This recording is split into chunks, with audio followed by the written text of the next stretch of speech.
Seigneur Dieu, Amen. par la grâce et l'opportunité qu'il vient encore de nous accorder. Amen. Que son nom soit glorifié, que son nom soit exalté, que son règne domine au milieu de nous et que son peuple se réjouisse et que son peuple le loue et le glorifie. Alléluia. Que son nom soit au-dessus de tous les noms exalté. Il est le roi de rois, le Seigneur des seigneurs. Il nous a accordé encore la vie. Que tout ce qui respire loue son Saint-Nom. Il est le roi d'Israël. Il est le commandant en chef de l'armée d'Israël. Jésus-Christ de Nazareth. Nous te disons merci, merci, merci, merci. Toute la gloire te soit rendue. Alléluia. Oh Seigneur Père. Ton serviteur Jean regardait encore cette vision. Les 24 vieillards avaient encore leur harpe dans leurs mains, Seigneur. Et la coupe, oh notre Dieu, qui est le parfum de l'adoration, pour te magnifier, te glorifier. Nous voulons te dire encore merci, Papa. Nous ne sommes rien sans toi. C'est toi qui crées en nous le vouloir et le faire. Saint-Esprit de Dieu, l'Esprit de vérité, l'Esprit de la prophétie. Oh Seigneur, nous nous abandonnons entre tes mains. Viens nous impacter encore, Seigneur. La Bible déclare que tout ce qui respire loue ton Saint-Nom. Père, nous voulons te dire merci à cause de la faveur, de la grâce. Que ton nom soit exalté. Maintenant, nous voulons t'écouter, ô Saint-Esprit, dispose notre cœur. Accorde-nous, Seigneur, l'oreille spirituelle. La Bible déclare, ô Seigneur, heureux le peuple qui reconnaît le son de la trompette. Maintenant que la trompette peut être sonnée, que le peuple de Dieu, ô Seigneur, puisse se réveiller. Parce que la Bible déclare, ceux du peuple qui reconnaîtront leur Dieu agiront avec fermeté. Nous voici dans ta présence, Seigneur. Nous avons soif de ta présence. Seigneur, remplis-nous. Accorde-nous la joie que le monde ne peut donner. Et que ta main puissante puisse encore nous saisir. Au nom de Jésus-Christ. Amen. Toute la gloire soit à Jésus-Christ, notre Seigneur. C'est une grande joie pour nous d'être encore dans vos maisons. C'est une joie pour nous de parler encore de la part du Seigneur. Et nous allons continuer encore avec notre enseignement que nous avons commencé depuis le dimanche passé. Nous sommes en train de parler de la saison, de la promesse et le retard dans l'accomplissement. Et nous avons parlé qu'il y a 3 étapes que l'ennemi menace chaque être vivant que Dieu envoie sur cette terre pour accomplir un objectif. Pendant la grossesse, pendant l'accouchement, et nous avons conclu lorsqu'il s'agit de faire le choix du mariage. Ce sont les étapes par lesquelles l'ennemi menace la vie de tous ceux qui sont appelés pour un destin meilleur par l'Éternel des armées. Et nous avons aussi dit qu'il y a 3 saisons. David a dit dans le psaume 90, verset 14, il dit que l'Éternel devait nous rassasier. Il devait nous rassasier de sa bonté dès le matin, afin que cela puisse nous permettre d'accomplir tout notre destin. Et nous avons dit que lorsque David parlait de ce matin, de la bonté de Dieu que le Seigneur devait nous faire parvenir depuis le matin, il voulait parler les 3 étapes qui caractérisent la vie d'un homme. Nous avons parlé la saison du matin qui commence de 0 ans jusqu'à 30 ans. C'est la période que tu dois te donner pour que tu puisses établir les bases. La deuxième saison, c'est la saison qui commence à partir de 30 ans jusqu'à 60 ans. C'est la saison que tu dois commencer à cueillir. Et la 3e saison, nous avons parlé, c'est la saison qui commence de 60 ans jusqu'à au-delà. C'est la saison à laquelle que tu dois t'asseoir pour recueillir, te jouir de tout ce que le Seigneur a mis à ta disposition. Bien-aimé, chaque vie que Dieu introduit sur la terre, dans le plan de Dieu, cette vie doit parcourir son destin avec une vitesse que Dieu avait déjà prévue. Mais le problème est que lorsque nous prenons l'exemple d'une flèche, lorsqu'on tire une flèche, la personne qui tire la flèche, dans sa pensée, que cette flèche doit aller atteindre l'objectif. Mais il peut y arriver qu'avec le mouvement de vent, la flèche peut se détourner de l'objectif. Ainsi est la vie que Dieu nous a tous donnée. Nous avons été créés pour un objectif. Et tu dois accomplir l'objectif pour lequel le Seigneur t'a créé. Amen. Dans le monde, il y a le vent. Les vents, ce sont des problèmes. Les vents, ce sont des situations. Les vents. Les personnes que tu peux rencontrer, ces personnes qui peuvent te donner des mauvais conseils, ce sont des vents qui vont te dévier du trajectoire, du plan que Dieu a préparé pour toi. L'apôtre Paul, dans Galates 5, le verset 7 à 8, il a posé la question aux frères de Galates. Il leur a dit, vous couriez bien. Qui vous a arrêté pour vous empêcher d'obéir à la vérité? Cette influence ne vient pas de Dieu qui vous a appelé. Vous couriez bien. C'est-à-dire, lorsque tu es devenu enfant de Dieu, il y a un objectif que tu dois atteindre. C'est ce que Paul a dit dans le livre de Hébreux chapitre 5, le verset 12. Il dit, vous, normalement, vous devez être des maîtres aujourd'hui, mais vous continuez encore des bébés. Qui vous a arrêté? Le Seigneur qui nous a appelés, il y a un objectif dans notre vie. Et dans chaque saison de notre vie, il y a une grâce que Dieu a réservée de chacun de nous. Je prie que l'Éternel Dieu puisse te faire rattraper tout le retard que tu as accumulé dans ta vie. Au nom de Jésus-Christ. Au nom de Jésus-Christ. Au nom de Jésus-Christ.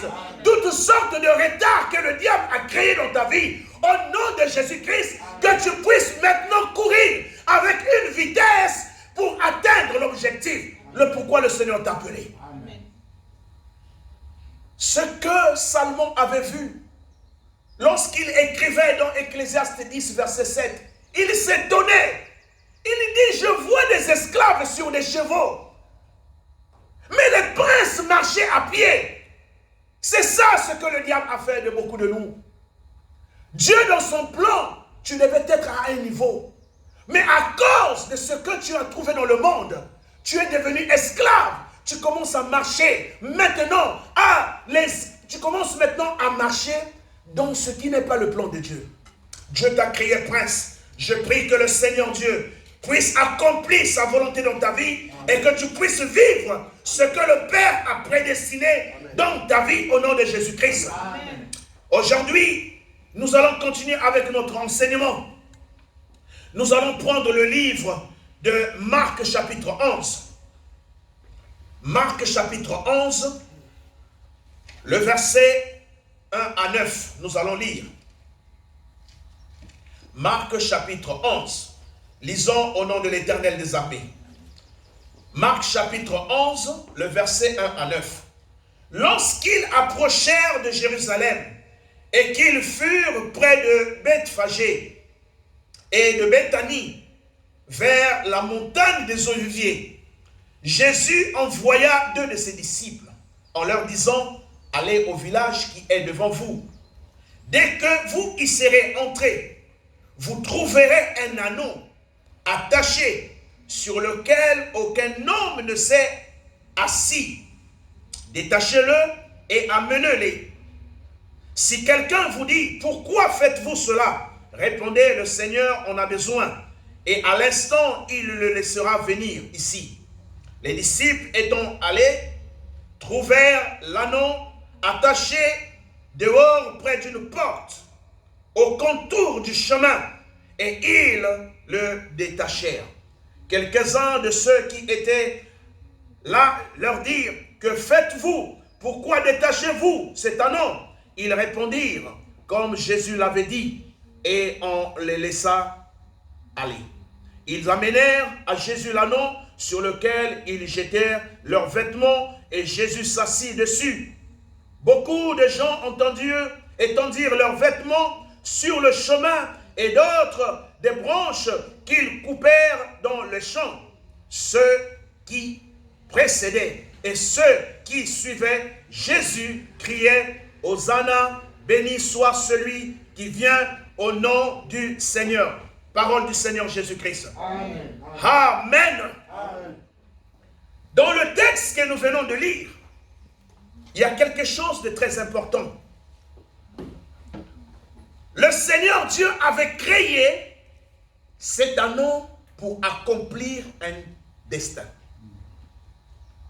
Mais la remarque, on nous dit que cet anneau, il était attaché. Le verset 4 nous donne une bonne précision.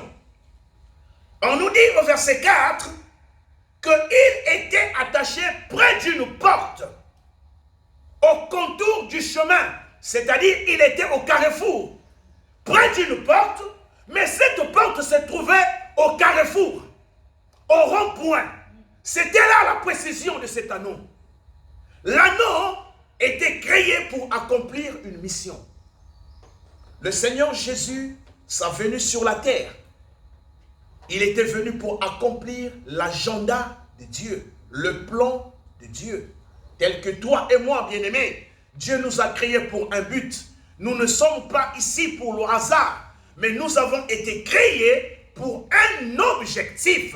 Maintenant, les réalités des circonstances dans lesquelles nous nous trouvons peuvent faire qu'il puisse avoir retard dans l'accomplissement de la volonté de Dieu dans notre vie. Ou l'ennemi fera de son mieux pour dévier ce que le Seigneur a prévu. Et nous avons parlé de la semaine passée que Moïse, il était prévu de venir, mais Satan a voulu dévier cette prophétie. Nous avons parlé du Seigneur Jésus, Hérode qui s'est levé pour essayer de mettre fin à cette prophétie. Mais toi et moi, que la promesse de Dieu puisse s'accomplir dans ta vie. Au nom suprême de Jésus-Christ. Je prie que l'Éternel fasse que tu puisses rentrer dans la saison du matin. Amen. Même s'il y a eu retard. Mais avec Jésus-Christ, tout est possible. Amen. Cet anneau se trouvait près d'une porte. Au carrefour. Bien-aimés, souvent il y a des gens qui ont eu des rêves. Ils étaient toujours au carrefour. Le carrefour, c'est le symbole de la prise de décision. Une personne ne peut pas suivre deux chemins. Parce que lorsque tu es au carrefour, tu as parfois 4 chemins devant toi. Tu ne sais pas lequel que tu dois emprunter. C'est là où tu dois prendre une décision. Lorsque tu arrives à un niveau donné de ta vie, tu dois décider. Le carrefour, le rond-point, c'est aussi le symbole du retard. Une personne qui est au rond-point, lorsque tu rêves que tu es au rond-point, c'est le symbole du retard. Parce que le rond-point, tel que c'est rond, tu dois toujours contourner, contourner, contourner, contourner. Tu perds le temps, c'est-à-dire c'est le retard. Si tu as vu dans tes rêves le rond-point, sache qu'il y a un retard qui est accumulé dans ta vie. Mais je prie que le Seigneur te libère, comme il a libéré cet anneau. La Bible dit qu'il se trouvait près d'une porte. C'est-à-dire, cet anneau appartenait à quelqu'un. Ce n'était pas le diable qui l'avait attaché, mais c'est son propriétaire. Jésus a dit, si son propriétaire, vous posez la question. Toi et moi, nous sommes nés dans une famille. Nous sommes nés dans une famille et nous sommes confrontés à beaucoup de réalités. Que parfois, chacun de nous ici ne connaît pas les combats ou les guerres que ses parents ont vécu dans leur famille. Mais aujourd'hui, tu es victime de toutes ces conséquences. Souvenez-vous, par exemple, une femme qui met au monde un bébé. Le médecin couchant, c'est lui le premier qui va prendre l'enfant. Ou la sage-femme, ce n'est pas la maman. Mais souvenez-vous, si cette sage-femme c'est une prêtresse ou un élément que Satan a envoyé. Dès qu'elle va prendre ce bébé avec le sang, et la vie est dans le sang, quelles sont les paroles qu'elle va déclarer sur cet enfant? Quelles sont les paroles? Cette personne peut sacrifier ce bébé sans que la maman ou les parents sachent ce qui s'est passé. Voilà pourquoi aujourd'hui, mon frère bien-aimé, comme c'est un nom, toi et moi aujourd'hui, le Seigneur m'envoie aussi comme ses disciples avec ce message pour venir te libérer au nom suprême de Jésus-Christ. Tu dois rentrer dans ton destin. Tout le retard dans ta vie doit être accumulé dans le nom suprême du Seigneur Jésus. Dieu avait créé Gideon pour un autre plan. Mais Gideon, on nous parle, il passait son temps à rassembler toutes les récoltes. Juge chapitre 6. Dans le plan divin, ce n'était pas là où Dieu voyait Gideon. Mais Gideon était là. Il était réduit à cause du retard. Mais l'ange de Dieu est venu lui dire, vaillant. Gideon s'étonne, il dit, non, je ne suis pas vaillant. La réalité est que moi, mon travail, c'est tout juste accumuler, mettre la nourriture, nos productions dans les greniers, garder cela, afin que les ennemis ne viennent pas voler. Mais l'ange est venu lui dire, non, dans le plan de Dieu, ce n'est pas ça. Ce n'est pas de la sorte que Dieu t'a créé. Mais regarde le problème. Ce qui a créé que tu sois esclave. Ton père, il est prêtre de Baal. Et cela a ouvert une porte et t'a entraîné dans cela. Alors tu dois renverser ces idoles. Beaucoup de choses dans nos familles qui nous ont gardés encore jusqu'à aujourd'hui. C'est à nous, au moment que nous avons connu la parole de Dieu, nous devons nous lever pour aller à la rencontre de notre promesse, le destin que Dieu a préparé pour nous. Que cela soit ainsi dans le nom suprême de Jésus-Christ. Dieu Tout-Puissant, il est venu libérer Pierre, Jacques, André. Lorsqu'ils grandissaient, leur vie était à la pêche. Mais dans le plan de Dieu, ce n'était pas ça. Ce n'était pas le plan de Dieu. Le plan de Dieu était qu'ils soient serviteurs de Dieu. Mais les réalités de la circonstance dans lesquelles ils étaient nés, on leur a dit, vous n'avez pas lu, vous n'avez pas étudié, votre père est pauvre, nous vivons près de la mer, allez-y pêcher, allez-y. Et c'est comme ça. Et les gens, lorsque Pierre parlait, les gens se moquaient d'eux. Les gens disaient, oh, est-ce que ce n'est pas les gens de la populace, c'est-à-dire les gens d'un bas niveau qui n'ont pas étudié. Mais ce n'était pas ça le plan de Dieu. Mais Jésus est venu les délivrer. Que cela soit ainsi pour ta vie. Le Fils de Dieu est venu pour délivrer et qu'il te délivre aussi au nom de Jésus-Christ. Contre tout retard accumulé dans ta vie. Cela aussi est le cas de Élisée.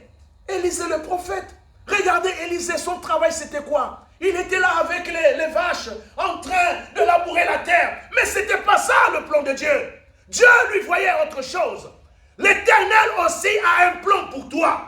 Tu es venu dans le monde pour opérer au-delà de ce que tes parents ou toi tu penses être. Alors que Dieu a un plan merveilleux pour toi. Que cela soit pour toi au nom de Jésus-Christ. Que cela soit pour toi au nom de Jésus-Christ. Que l'Esprit de l'Éternel puisse révolutionner ton esprit. Dieu t'a créé pour autre chose. Il y a des moments parfois quand tu es calme toi-même. Tu te dis non, cette vie, ce n'est pas le niveau que je devais avoir. La vie que je mène, ce n'est pas ça. Dieu a mis dans le cœur de l'homme la pensée de l'éternité. Il t'arrive même à dire non, ce n'est pas la vie que je devais mener. Mais tu es incapable d'avancer. Il y a quelque chose qui te bloque. Tu as envie de voir quelque chose, mais tu n'arrives pas parce qu'il y a un blocage. Parce qu'il y a un blocage.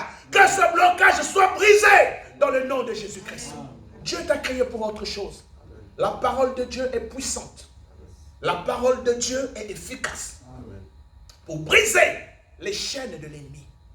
Que le Saint-Esprit fasse voir le miroir de ta vie. Quelle est la réalité dans laquelle tu es en train de passer? Quelle est la réalité dans laquelle tu es en train de passer? Ce n'est pas la volonté de Dieu, le niveau de vie que tu passes. Ce que tu manges comme miette, non, ce n'est pas la volonté de Dieu. Il n'est plus question de dire, les voies de Dieu sont insondables, c'est Dieu qui a voulu. Non, lève-toi, cherche à te positionner parce que ainsi dit le Seigneur. Amen. Dans 3 Jean chapitre 1, le verset 2, il dit, je veux que tu prospères à tous égards. C'est ça la volonté de Dieu. Comment le Dieu qui veut que tu prospères, et quelque part il y a des barrières, tu n'arrives pas à aller loin. Lorsque tu commences quelque chose, tu t'arrêtes. Comme me disait cette sœur, il dit, pasteur, je ne comprends pas. Le premier fiancé est venu. Au moment qu'il était prêt à me fiancer, quelque chose est arrivé. Et tout a été détruit. Il est parti, je ne l'ai plus revu.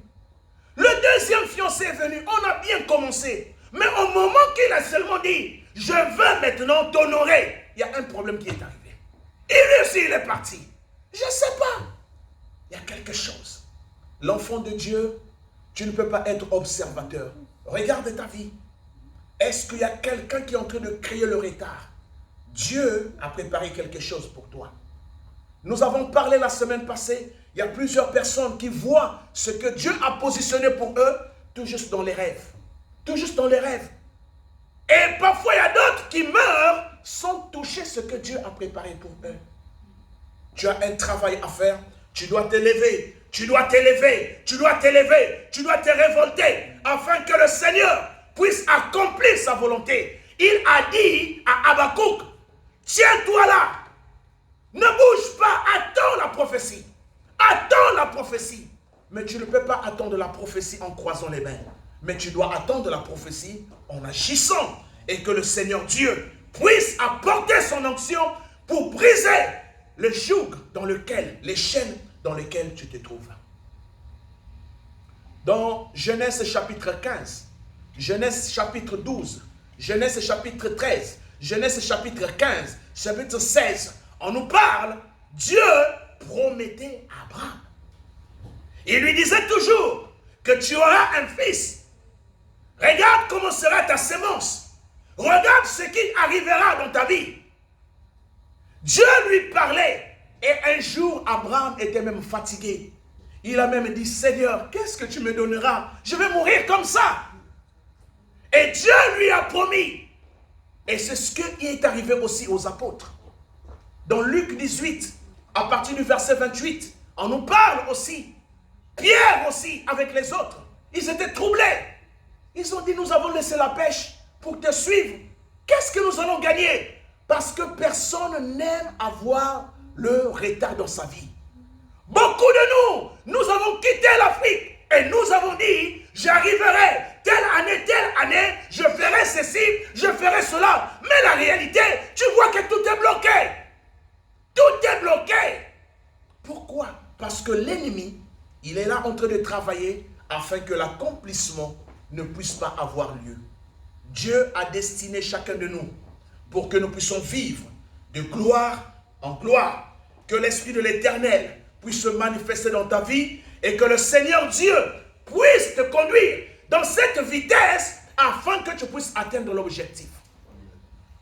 La parole de l'Éternel nous dit, ce n'est qu'en Genèse 17 que Dieu a apparu. Dieu parlait à Abraham. Il parlait à Abraham. Genèse 12, il a parlé. Genèse 13, il a parlé. Genèse 14, il a parlé. Mais Genèse 17, Dieu a apparu à Abraham. Et lorsqu'il a apparu à Abraham, quelque chose s'est changé. Amen. La première des choses que Dieu a demandé à Abraham, il lui a dit, c'est de changer le nom. La deuxième des choses, Dieu lui a parlé qu'il devait signer une alliance avec Dieu. Genèse 18 nous parle aussi, Dieu a apparu. Dieu parlait, Dieu parlait, Dieu parlait, mais quelque chose ne bougeait pas. Mais Dieu lui a apparu. Lorsque tu as la révélation, tu ne seras plus la même personne. Lorsque la révélation est en toi, tu ne seras plus la même personne. Amen. Parce que la révélation doit te libérer. Amen, amen. Quel est le Dieu que tu es en train d'invoquer? Quel est le Dieu que tu es en train de prier? Le Dieu des cieux, il est fidèle à sa promesse. Le Seigneur avec lequel tu travailles dans le secret, lorsque tu seras au milieu des hommes, ce Dieu ne te fera pas honte. Ce Dieu te glorifiera. Parce qu'il a dit dans sa parole, il honore ceux qui l'honorent. Mais si tu l'abandonnes, il t'abandonnera aussi. Quel est le Dieu que tu es en train de chercher? Pourquoi tant de retard? Pourquoi dormes-tu? Qui t'a arrêté de la course dans laquelle tu t'es lancé? La parole de Dieu n'est pas là pour nous caresser, pour nous faire dormir. Mais la parole de Dieu, c'est une puissance qui doit te actionner afin que tu te lèves. Va à la rencontre de ce que le Seigneur a préparé pour toi. Pour que le retard soit rattrapé dans la vie d'Abraham, Dieu lui a parlé de changer son nom. Il s'appelait Abraham. Et Dieu lui a demandé de changer le nom maintenant. Et le nom était devenu Abraham. Qu'est-ce que cela veut dire? Pour que le retard soit changé dans ta vie, tu dois manifester un changement de langage. Tu dois manifester un changement de langage. Le chrétien ne marche pas en ce qu'il voit, mais nous marchons dans la foi. Nous marchons dans la foi. Nous attendons toutes choses dans la foi. Nous croyons dans la foi. Et Jésus a dit, heureux ceux qui ont cru sans avoir vu. Tu dois changer ton langage. Quel est le langage que tu as?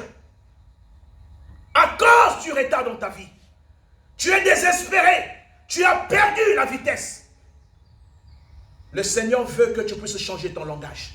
Tu dois commencer à confesser. La Bible nous déclare dans le livre de Proverbes 18, le verset 20 à 21, c'est du fruit de ta bouche que tu rassasieras, tu nourriras ton corps.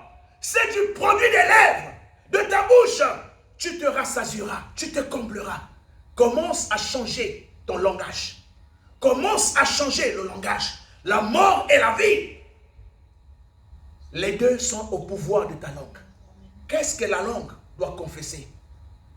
Tu dois commencer à changer ton langage. Si tu veux avancer, si tu veux voir l'accomplissement de la promesse de Dieu en toi, le diable viendra mettre les doutes dans ton cœur et ta bouche commencera à douter, à douter, à douter jusqu'à ce que tu ne crois plus à la présence de Dieu.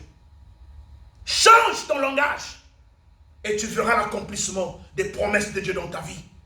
La deuxième des choses, Abraham, il a signé une alliance avec Dieu. Dans les versets, les chapitres précédents, l'alliance avec Dieu, il fallait qu'il prenne les pigeons, il fallait qu'il prenne les tourterelles et qu'il les divise. C'était l'alliance. Mais Dieu a dit cette fois-ci, l'alliance doit être dans ton corps, comme signe de témoignage. Signe de témoignage. L'alliance que nous avons, le Saint-Esprit, il doit inciser ton cœur afin que tu deviennes une propriété du Seigneur. Tu dois devenir un vase du Seigneur pour que tu puisses voir le surnaturel de Dieu se manifester puissamment dans ta vie. Tu as besoin de ces deux choses. Tu dois changer ton langage. Pour que le langage soit changé, le langage marche ensemble avec ce qui est à l'intérieur. Parce que le changement commence de l'intérieur par l'extérieur. Tu dois savoir qu'est-ce que tu es en train de confesser. Et ce que tu confesses, c'est ce à quoi tu espères. Et tu verras, Seigneur, manifester dans ta vie. Je prie que le Seigneur Dieu puisse changer ton langage et que tu puisses croire aux promesses. Parce que celui qui a fait les promesses, il n'est pas injuste. Il ne change pas. Il est fidèle et il accomplira. Que l'Esprit de l'Éternel puisse apparaître dans ta vie comme il a apparu à Abraham et a changé la réalité de sa vie. Mais que le Seigneur aussi puisse t'apparaître. Nous savons que lorsque Dieu a apparu, la prophétie que Dieu donnait à Abraham, Genèse 12, 17 et 13, 14, 15, lorsque Dieu a apparu, la prophétie a commencé à courir avec vitesse. Que l'Esprit de l'Éternel puisse t'apparaître, mon frère. Que l'Esprit de Dieu puisse te saisir, afin que ce que Dieu a promis dans ta vie, tu puisses vivre cela. La Bible déclare, nous savons que le Fils de Dieu, il est apparu pour détruire les œuvres de l'ennemi. Alors s'il est apparu, ta vie doit connaître un changement dans le nom précieux du Seigneur Jésus-Christ. Que la main de l'Éternel soit sur toi. Parce que la Bible déclare que le retard que tu as accumulé, le Seigneur Dieu, il dit, je remplacerai les années qui ont été dévorées. Que cela te soit restitué. Que le Seigneur puisse remplacer tout ce que l'ennemi a volé dans ta vie. Il a bloqué ta vie. Ne te contente pas du morceau de pain que tu manges. Ne te contente pas des miettes que tu es en train de recevoir. Dieu t'a préparé pour des grandes choses. Mais que ces choses doivent être manifestées. La Bible dit que nous sommes bénis de toutes sortes de bénédictions dans les lieux célestes. Mais pourquoi tu ne vis pas cela? Pourquoi tu ne vis pas cela? Dans ta vie, tu as même des doutes en toi-même. Tu te demandes, est-ce que même Dieu est avec moi? L'Éternel honore toujours ceux qui l'appartiennent. Ton Seigneur, avec qui tu travailles dans le secret, dans les chaînes et dans le secret, dans les veillées dans le secret, au milieu des hommes, ton Dieu t'honorera, il se montrera et il prendra tes batailles et il mettra la différence entre ceux qui l'appartiennent ou pas. Le Seigneur ton Dieu, nous avons parlé que Dieu, lorsqu'il veut intervenir dans le temps de l'homme, il arrête le temps de l'homme. Il rentre pour manifester sa gloire. Qu'il soit ainsi dans ta vie, que le Seigneur puisse arrêter tout ce que l'ennemi avait déjà promulgué, avait pris comme décision, et que la volonté de Dieu s'accomplisse dans ta vie. 1000 ans est comme le jour d'hier. Je prie pour que, malgré le retard que tu as accumulé, comme un jour devant l'Éternel égale à 1000 ans, comme le jour d'hier, que le Seigneur prend tout ce qui avait été volé dans le passé, qu'il te le restitue dans le présent, et que tu rentres dans le plan de l'Éternel, et que tu vives la manifestation de la gloire de l'Éternel. Tout est possible à notre Dieu. Tout est possible à notre Dieu. Tout est possible à notre Dieu. Tout est possible à notre Dieu. La Bible dit, tout est possible à celui qui croit. Notre Dieu, il est capable de le faire. Il est capable de le faire. Parce que lorsqu'il veut intervenir, il arrête le temps. Il arrête le temps. Il arrête le temps. Peu importe ce que tu es passé. Peu importe ce que tu as vécu. Dieu est capable de prendre ce que tu avais déjà perdu, de les ramener dans le présent. Et que tu puisses vivre cela. La bénédiction de Dieu, c'est l'unique chose qui peut t'enrichir. Ton Dieu a un plan merveilleux pour toi. S'il a changé la vie de Marie de Magdala, elle n'était pas destinée à être une prostituée. C'est le diable qui a voulu tordre la promesse de Dieu dans sa vie. Et Satan l'a réduit à une femme de rien qui était connue partout dans toute la vie. Mais lorsque le Fils de l'homme est venu, le Seigneur l'a repositionné au niveau que Dieu la voyait. Que le Seigneur fasse ainsi dans ta vie, qu'il puisse te repositionner, qu'il puisse te repositionner, malgré l'endroit où Satan t'a mis, malgré l'endroit où les hommes t'ont mis, à cause de déclarations, on t'a sous-estimé, on t'a critiqué, mais au nom de l'Éternel, que le plan de Dieu s'accomplisse dans ta vie. Je le crois et je le déclare. Parce que l'Éternel Dieu, il est fidèle pour accomplir la parole de ses serviteurs. Je ne sais pas dans quelle réalité que tu te trouves. Je connais quelqu'un. Cette personne, il avait terminé ses études à l'école primaire tout juste. Il n'a même pas pu aller au collège. Il était né dans une famille de 12 personnes. Et dans cette famille, seulement une seule femme qui était mariée. Les 11, c'était une vie triste. Une vie médiocre de pauvreté. Et le frère, il marchait tout juste avec une sandale. Lorsque tu vois cette sandale, et moi j'étais témoin. Chaque jour quand il va se promener à cause de la poussière, il doit venir essayer de laver cette sandale. Mais Dieu a fait quelque chose de grand. Ce frère s'est donné dans la prière. Ce que je dis, je n'ai pas entendu, mais je l'ai vécu. Ce frère, lorsqu'il se mettait à lire, tu peux lui dire, non frère, arrête. Mais il s'est donné. Ce frère Pascal, il s'est donné. Et quand il a commencé maintenant à parler de Dieu, mais tu dis, oh, mais ce n'est pas son niveau, mais regarde comment il lit. Et un jour, sa grande sœur était mariée à un monsieur qui était capitaine de bateau, commandant de bateau. Et son beau-frère est arrivé et lui dit, ah, mais j'ai tellement mangé la nourriture des Blancs, comme nous le disons. J'ai besoin de quelque chose d'Afrique. Alors sa grande sœur a préparé. Sa grande sœur a pris la nourriture, a donné Pascal. Et ce frère, il vivait loin. Mais il fallait qu'il marche jusqu'au port. Au centre-ville, toujours avec sa sandale. Quand tu vois cette sandale, tu dis ça, il ne va pas aller loin. Mais il a marché à pied. Au moment qu'il arrive, c'était le blanc, le propriétaire, qui était tout juste au bord du bateau. Il lui regarde. Il lui dit, tu veux travailler? Pascal, il regarde derrière, il dit, peut-être c'était une autre personne. Il dit, c'est à toi que je m'adresse, tu veux travailler? Il dit, oui, j'ai besoin de travailler. Qu'est-ce que tu es venu faire? Que non, je suis venu apporter cette nourriture. C'était comme l'histoire de David. Et le blanc l'a dit, je t'embauche. Et quand il est rentré dans le bateau, son beau-frère l'a vu, qu'est-ce que tu fais ici? Le blanc dit, non, non, c'est mon invité. Et le blanc a commencé à le former dans le bateau. Il a commencé à voyager. Et le blanc l'a dit, je vais faire de toi quelqu'un. Et je vais t'envoyer au Canada. Tu dois continuer tes études. Le blanc a commencé à le former. Il est devenu comme technicien tanker des bateaux qui chargent le pétrole. Avec un niveau bas. Ce frère a commencé en bas.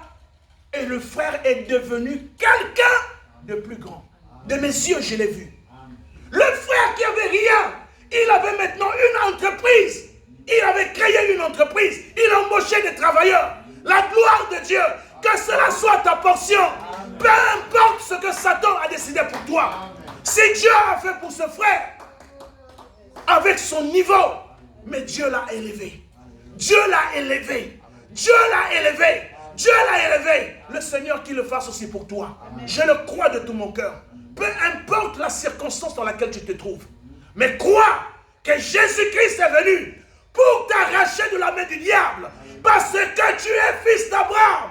Tu es fille d'Abraham. Ta destinée est de rayonner. Ta destinée est de rayonner. Qu'il soit ainsi dans ta vie. La Bible déclare qu'Abraham avait deux types de fils. On l'a dit, regarde en haut les étoiles. Et en bas, ils seront comme la poussière de la terre. Mais toi, tu n'es pas poussière de la terre. Mais tu es étoile qui doit resplendir. C'est la portion que Dieu a réservée pour toi. Parce que tu es fille et fils de la promesse, de l'alliance avec Jésus-Christ. Saisis cette parole. Que le Seigneur révolutionne quelque chose en toi. On t'a dit beaucoup de choses. On t'a parlé ceci. On t'a dit ceci. Mais le Dieu en qui tu crois, il est le Dieu qui change les circonstances et les temps. Daniel chapitre 2, nous l'a dit le verset 20-21. Il est le Dieu qui change les circonstances et les temps. Les temps et les circonstances n'influencent pas Dieu. Dieu est capable de le faire. Qu'il soit ainsi. Qu'il soit ainsi. Qu'il soit ainsi. Qu'il soit ainsi. Qu'il soit ainsi. Que l'Esprit de Dieu te visite. Que l'Esprit de Dieu te visite. Lui qui a visité Abraham. Et les choses ont changé dans sa vie. Que l'Esprit de Dieu te visite. Que l'Esprit de Dieu te visite. Rien n'est impossible. Un jour est comme 1000 ans devant Dieu. 1000 ans est comme un jour. Peu importe les temps qui se sont écoulés, ou les sauterelles ont dévoré, que ton Dieu les restitue, afin que tu vives la promesse de Dieu dans ta vie. Tu es appelé pour être grand. Peu importe l'endroit dans lequel tu te trouves. Peu importe le ciel, la terre, l'ouest, l'est, le sud, le nord, appartient à notre Dieu. Il peut te positionner là où il lui semble bon. Que le Saint-Esprit puisse te connecter. Que le Saint-Esprit puisse te connecter. Je vais te prier maintenant, nous allons nous lever. Tu vas prier ensemble avec moi. Selon la promesse de Dieu. Tu vas prier selon la promesse de Dieu. Tu vas déclarer, Père, ce que je vis, ce n'est pas la promesse. Ce n'est pas la promesse. Mais je veux vivre la promesse. Je veux vivre la promesse. Tout élément qui s'oppose à l'accomplissement de la promesse, au nom de Jésus, qu'il soit dégagé, qu'il soit terrassé, qu'il soit neutralisé, au nom suprême de Jésus-Christ. Au nom de Jésus-Christ. Au nom de Jésus-Christ. Tu ne vas pas combattre par ta force. Tu ne vas pas combattre avec ta force. Le Seigneur Jésus a combattu avec la parole. Il a dit, il est écrit. Il a dit, il est écrit. Mais toi, tu prendras la promesse de Dieu. Qu'est-ce que la promesse te dit? Qu'est-ce que la promesse te dit? L'Éternel, ton Dieu, il ne se fatigue point. L'Éternel, ton Dieu, il ne se fatigue point. Son intelligence est au-dessus de toutes les intelligences. Amen. Que l'Esprit de l'Éternel puisse te visiter. Que l'Esprit de l'Éternel puisse te toucher. Amen. Que ce soir, mon frère, ma soeur, que le Saint-Esprit puisse te révolutionner, puisse te conduire dans un esprit de révolte, de révolte, de révolte, de révolte, que tu sortes dans les prisons sataniques et que tu vives la promesse de Dieu. Ce n'est pas la volonté de Dieu. Le Dieu qui t'a créé, il ne voudra pas te voir dans cette condition. Nous allons prier l'Éternel.